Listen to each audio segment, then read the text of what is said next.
Wouldn't it be cool to have like an army of these soulless, immortal beings walking across a frozen lake?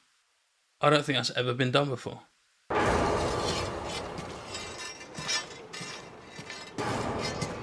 Oh, fuck.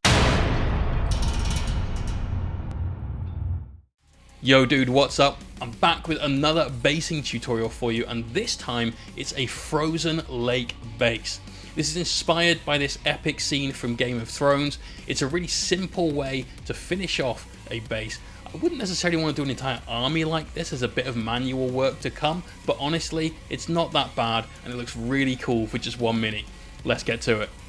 So the first thing to do is to sand the base flat, then add in some pumice and some aggregate. You can get those things from Rival Crafts. I'll put a link in the video description below.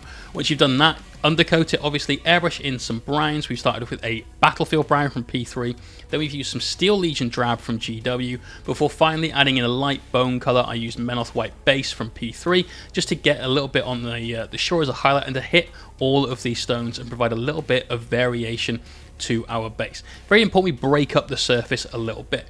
The next step, we take some extremely thin Lothern blue. It's 2 parts water, 3 parts flow improver, 1 part paint. The element on the right hand side of the screen, you can see after that blue has gone on, it makes a huge difference to this. Add in a nice coat of Incubi Darkness all over the lake area of the base, and we're ready to move on. So this next step is great.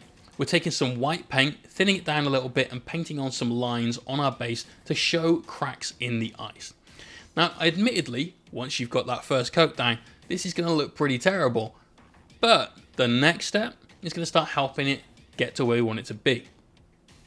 We're taking some Incubi Darkness, which is the same coat of paint that we used for our base, and we're just applying a very thin coat of that over our white paint.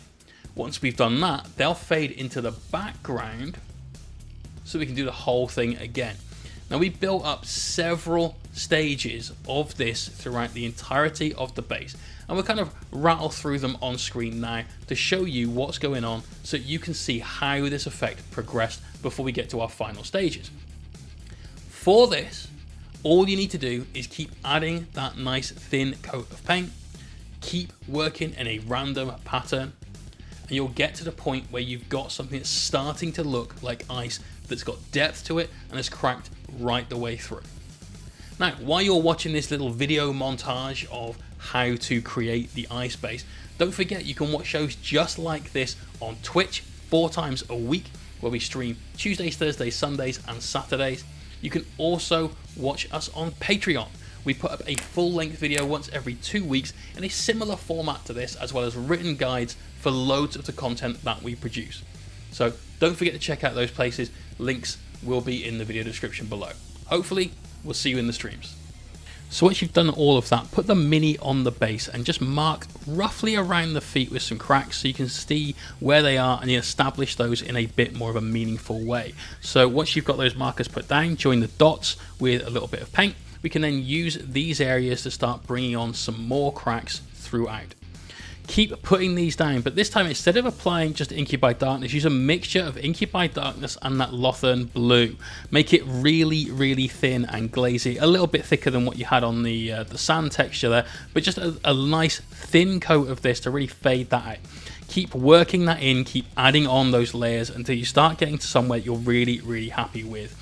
Make sure that the outside of your base rim has a load more cracks on it. Having that be nice and bright will help separate the base from the shore and give us a bit more contrast and depth on our base. Finally, we'll start adding in some cracks with white paint and make these actual cracks. Make your brush strokes just a little bit shaky to give that nice surface crack sort of appearance to the miniature. We want this to be the absolute top layer of our ice. Next up, highlight all of the rocks on the base. Yeah, highlight. Don't dry brush. And then once that's done, we'll be able to add in a tuft, get our base rim all painted nice and back to black, and then this guy will look fantastic.